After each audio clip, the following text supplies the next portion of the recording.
Hey all, this is Samrita Basrur. Welcome to my YouTube channel Samrita Basrur's corner. आज का topic एक बहुत ही शॉर्ट टॉपिक होगा। इस टॉपिक का नाम है अनरियलिस्टिक एक्सपेक्टेशंस, और इसे आम भाषा में आप अवास्तविक उम्मीदें या अवास्तविक अपेक्षाएं, जो हिंदी मराठी में रिस्पेक्टिवली बोली जाती हैं, वो भी आप उसे एज अ ट्रांसलेशन समझ सकते हो। और यहाँ पे मैंने ये वीडियो इसलिए बनाया है क्योंकि आजकल के दुनिया में ये कुछ ज़्यादा ही उभर रहे हैं।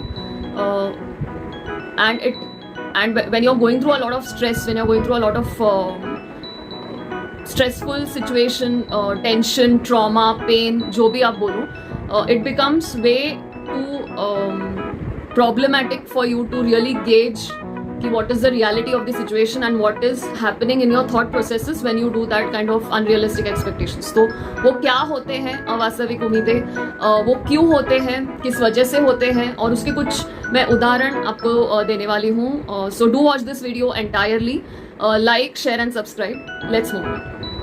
So unrealistic expectations is a type of expectations जो highly improbable होते हैं या फिर unattainable होते हैं, जो आप प्राप्त नहीं कर पाते हो, लेकिन एक अलग हद की रियलिटी को आप समझ लेते हो कि यही रियलिटी है, बल्कि वो वास्तविकता में नहीं होती है। इसके रीजंस क्या है, क्यों लोग अवास्तविक अपेक्षाओं की तरफ ज़्यादा सोचने लगते हैं या फिर ज़्यादा उन बातों में खो जाते हैं। सबसे पहली बात कंपैरिजन, तुलना, जहाँ पे दो लोगों के बीच अगर, या फिर दो ग्रुप्स के बीच, या फिर दो थिंग्स के बीच कांस्टेंट कंपैरिजन्स होते हैं, कांस्टेंट अनहेल्दी कॉम्पिटिशन्स होते हैं, या फिर कोल्ड वॉर्स जिसे हम बोलते हैं, तो वो एक वन ऑफ द रीजंस हो सकता है। प्रोसेस आपके थॉट प्रोसेस में होता है ये, जहाँ पे आप वास्तविकता से कोसों दूर भागते हो। एंड नेक्स्ट रीजन इज कई हद की या वे टू मच परफेक्शन, जो आइडिया होता है परफेक्शन का, वो कि इंसान गलती कर ही नहीं सकता। There you go, that is one unrealistic expectation. Now let me tell you all the examples of unrealistic expectations. तो जो मैंने थोड़े बहुत ऐसे एग्जाम्पल्स ढूंढे हैं वो मैं आपको बताऊंगी। अनरियलिस्टिक एक्सपेक्टेशंस जो है वो बेसिकली थॉट प्रोसेस में शुरू होते हैं और फिर वो एक्शंस में चले जाते हैं, जैसे कि रेगुलरली होता ही है किसी के बिहेवियर को समझने के लिए या जानने के लिए। सो यहाँ पे मैंने कुछ ऐसे उदाहरण लिखे हैं जो हम अक्सर खुद से बात करते हैं या दूसरों को बताते हैं। तो the examples are, you can change someone else. ये एक अनरियलिस्टिक एक्सपेक्टेशन है। हर चीज में हाँ बोलना एक अनरियलिस्टिक एक्सपेक्टेशन है। हर किसी ने मुझे पसंद करना चाहिए, ये अनरियलिस्टिक एक्सपेक्टेशन है। लाइफ शुड बी फेयर, ये भी एक अनरियलिस्टिक एक्सपेक्टेशन है। You are the source of my happiness, या you have to make me happy, that is also one of the unrealistic expectations. Our relationship is very easy, this is one of the examples of unrealistic expectations. People should agree with me, this is one of the unrealistic expectations, and they will change for you or they will change for me, ये जो है ये भी एक unrealistic expectation है।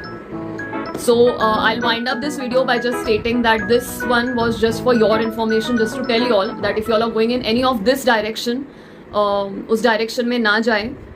Try to bring yourself back into reality. How can you stop yourself from going through that unrealistic expectation का way या फिर path? Is simply meditate, do yoga, go for counseling, talk out your issues, do journaling, have really good time with your family or your friends, और जिनको भी आप अपना मानते हो। Go for nature walks, do some kind of hobby, जो भी आपने, बिकॉज हम क्या करते हैं अक्सर, unfortunate, this is very unfortunate case कि इवन हॉबीज़ को भी आजकल लोग ये सोचते हैं कि अगर मैंने इसको ये बताया कि ये मेरा हॉबी है या ये मुझे पसंद है, तो I will be again labelled और I will be again put into category of your childish person, you know. So your hobby is your personal thing. So आपको अगर even if painting, even if doing something which is really childlike also, just do it, because that is your mental peace. Unless and until you're harming yourself or harming someone else, it's not a big thing, understanding? So please do understand this, that try and focus on yourself, and try and take out some time for your self-care, proper self-care, so that will help you to come out of it. Thank you so very much for watching this video. If you have any queries, any questions, put it in the comment section. Do read the description also of this video. Thank you.